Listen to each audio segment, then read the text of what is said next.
भारत नदियों का देश है। गंगा, यमुना, सिंधु, झेलम, ब्रह्मपुत्र, चंबल, बेतवा, ताप्ती, नर्मदा, कृष्णा, कावेरी आदि नदियां भारत की पहचान है।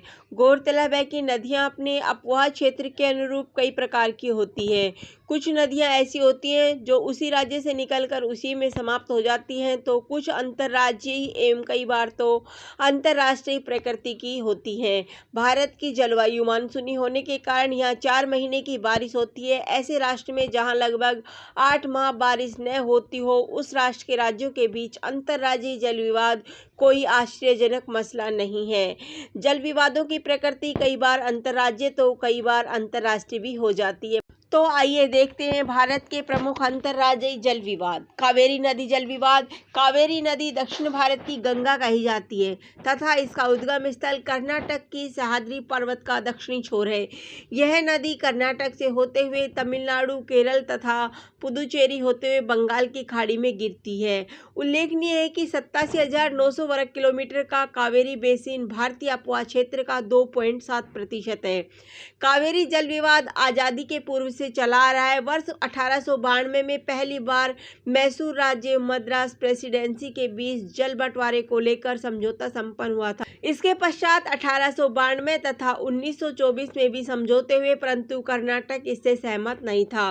भारत सरकार द्वारा 1972 में गठित एक समिति की सिफारिश पर अगस्त 1976 में कावेरी जल विवाद को लेकर कर्नाटक, तमिलनाडु, केरल तथा पुदुचेरी के बीच एक समझौता हुआ। इसके पश्चात 1990 में कावेरी जल विवाद न्यायाधिकरण की स्थापना की गई, जिसके बाद वर्ष 2013 में केंद्र सरकार ने न्यायाधिकरण के आदेश से संबंधित अधिसूचना जारी की। इसके तहत तमिलनाडु को 419 टीएमसी फुट, कर्नाटक को 270 टीएमसी फुट, केरल को 30 तथा पुदुचेरी को 7 टीएमसी फुट का जल आवंटन किया गया। हालांकि 16 फरवरी 2018 को सर्वोच्च न्यायालय ने तमिलनाडु के हिस्से से 14.75 टीएमसी फुट जल काटकर कर्नाटक को। कृष्णा नदी जल विवाद। कृष्णा नदी का उद्गम महाराष्ट्र राज्य में महाबलेश्वर के समीप पश्चिमी घाट श्रृंखला से होता है। इसके पश्चात यह नदी कर्नाटक, तेलंगाना, आंध्र प्रदेश में बहती हुई बंगाल की खाड़ी में गिर जाती है। कृष्णा नदी के जल को लेकर आंध्र प्रदेश एवं कर्नाटक के बीच विवाद है। 1969 में गठित बचावत न्यायाधिकरण ने इस विवाद से संबंधित फैसला 1976 में दिया। इसके तहत आंध्र प्रदेश को 811, कर्नाटक को 734 तथा महाराष्ट्र को 585 अरब घन फुट मीटर पानी प्राप्त होता था। हालांकि कृष्णा नदी जल विवाद प्राधिकरण ने 30 दिसंबर 2010 को अपना निर्णय दिया कि अब से आंध्र प्रदेश को 1001 अरब घन फुट, महाराष्ट्र को 666 तथा कर्नाटक को 911 टीएमसी प्राप्त होगा। यह जल बंटवारा 31 मई 2050 तक वैध होगा। नर्मदा जल विवाद। नर्मदा नदी मध्य प्रदेश में अमरकंटक से निकलती है। इसकी लंबाई 1300 किलोमीटर है। गुजरात, मध्य प्रदेश व राजस्थान में नर्मदा के जल को लेकर विवाद है। इस मामले को सुलझाने को लेकर केंद्र सरकार ने नर्मदा जल विवाद न्यायाधिकरण का गठन किया।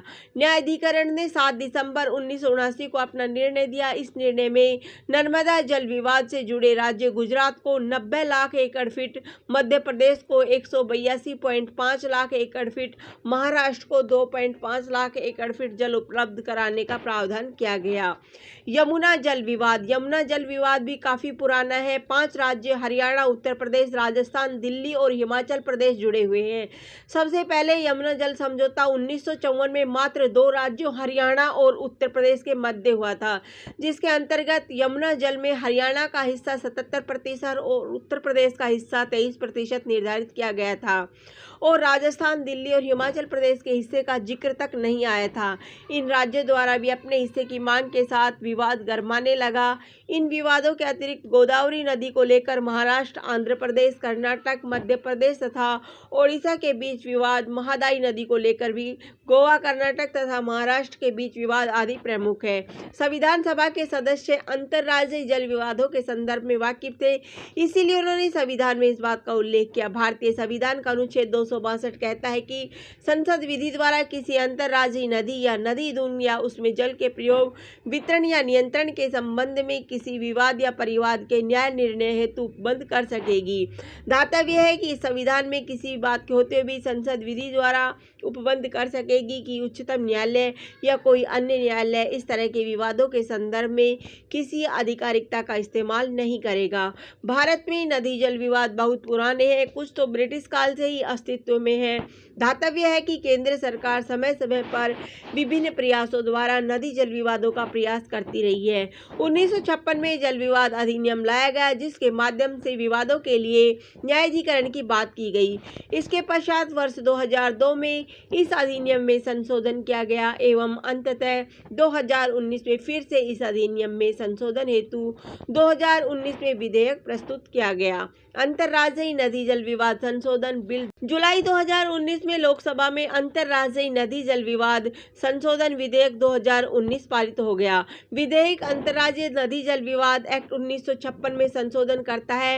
एक्ट राज्यों के बीच नदियों और नदी घाटियों से संबंधित विवादों में अधिनिर्णय का प्रावधान करता है। विदित हो कि एक्ट के अंतर्गत राज्य सरकार केंद्र सरकार से आग्रह कर सकती है कि वह अंतर्राज्यीय नदी विवाद को अधिनिर्णय के लिए ट्रिब्यूनल को सौंपे। बिल के अंतर्गत अगर राज्य किसी जल विवाद के संबंध में अनुरोध करता है तो केंद्र सरकार उस विवाद को सौहार्दपूर्ण तरीके से हल करने के लिए विवाद निवारण कमेटी DRC की स्थापना कर सकती है। DRC 1 साल के अंदर विवादों का हल करने का प्रयास करेगी। इस अवधि को 6 महीने तक और बढ़ाया जा सकता है और केंद्र सरकार को अपनी रिपोर्ट सौंपेगी। केंद्र सरकार जल विवादों का फैसला देने के लिए अंतर्राज्यीय नदी विवाद ट्रिब्यूनल की स्थापना करेगी। इस ट्रिब्यूनल की अनेक खंडपीठ हो सकती है। उल्लेखनीय है कि सभी मौजूदा ट्रिब्यूनलों को भंग कर दिया जाएगा और उन ट्रिब्यूनलों में निर्णय लेने के लिए जो मामले लंबित पड़े होंगे उन्हें नए ट्रिब्यूनल में स्थानांतरित कर दिया जाएगा। ट्रिब्यूनल में अध्यक्ष, उपाध्यक्ष और 3 न्यायिक सदस्य तथा 3 विशेषज्ञ होंगे। भारत में विश्व की भूमि का 2.4%, विश्व की आबादी का 18%, लेकिन नवीकरणीय जल संसाधन का केवल 4% विद्यमान है। यदि पर्याप्त कदम नहीं उठाए गए तो असमान जल वितरण से पानी के टकराव की संभावना बढ़ जाएगी। अंतर्राज्यीय नदी जल विवाद हमारे राष्ट्र के सहकारी संघवाद में बाधा डालते हैं। हम सबको यह महसूस करना चाहिए कि हमारा राष्ट्र एक ऐसा परिवार है जिसमें सभी राज्य इसके सदस्य हैं। जुलाई 2019 में लोकसभा में अंतर्राज्यीय नदी जल संशोधन विधेयक 2019 पारित हो गया। बिल अंतर्राज्यीय नदी जल विवाद एक्ट 1956 में संशोधन करता है। एक्ट राज्यों के बीच नदियों और नदी घाटियों से संबंधित विवादों में अधिनिर्णय का प्रावधान करता है। इसीलिए विवादों को बातचीत और संवाद से हल किया जाना चाहिए और राजनीतिक अवसरवाद से बचना चाहिए। अंतर्राज्यीय परिषद में विवाद पर चर्चा करके मुद्दे को हल किया जा सकता है, जो वार्ता के लिए एक मंच प्रदान करने में फायदेमंद हो सकता है। राज्यों के बीच अधिक से अधिक सहयोग सुनिश्चित करने के लिए ऐसे विवादों को जल्द से जल्द हल किया जाना चाहिए। धन्यवाद। जय हिंद, जय भारत।